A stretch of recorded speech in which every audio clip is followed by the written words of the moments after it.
Actually ఇవాళ చాలా హ్యాపీగా ఉందండి. రీసెంట్గా ఒకటి వ్యాక్సిన్ హెచ్పి వ్యాక్సిన్ మీద ఒక చిన్న వీడియో చేశాను. దాన్ని చూసి మన పాప యాక్చువల్లీ అడిగి కనుక్కొని మరి ఇవాళ వ్యాక్సినేషన్కి వచ్చింది సంక్రాంతి రోజు. అవునా కదరా? అంతకుముందు తెలుసానన్నా? ఐడియా ఉంది. సో ఇవాళ వ్యాక్సిన్ కోసం వచ్చి సంతోషంగా సంక్రాంతి రోజు వేసుకోవడానికి వచ్చిందనమాట. చూద్దాం, వేద్దాం, ఇవాళ మనమే వేద్దాం అనమాట వ్యాక్సిన్ కూడా. వ్యాక్సిన్ పెయిన్ఫుల్ అని అస్సలు భయపడాల్సిన అవసరం లేదు. జస్ట్ ఇట్స్ 0.5 ml అనమాట. చిన్నపిల్లలకి వేస్తాం కదా అంతే డోసు. జస్ట్ చూడండి, ఒక 5 secondsలో అయిపోద్ది.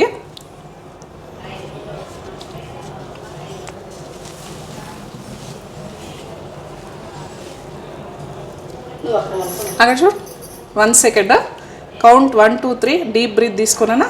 డీప్ బ్రీత్ తీసుకో. అయిపోయింది తల్లి, అయిపోయింది. 1 second అంతే, అయిపోయింది. నొప్పుందా? ఏం లేదు కదా. సింపుల్ వ్యాక్సిన్, జస్ట్ ఒక 2 seconds. ఏమంటే మనం ఓపిక చేసుకొని వచ్చి వేసుకొని వెళ్ళాలి అంతే. So it prevents number of cancers. Already చెప్పినట్టు వేపించుకుంటే అందరు అమ్మాయిలు బిఫోర్ 15 లోపల వేపించుకుంటే 2 doses సరిపోతుంది. ఆఫ్టర్ 15 అయితే ఇంకా 3 doses వేసుకోవాలి. కాబట్టి ఎంత ఎర్లీగా వేసుకుంటే అంత బెటర్. గుడ్, మంచిది, సంతోషం. Anyways happy Sankranti to everyone.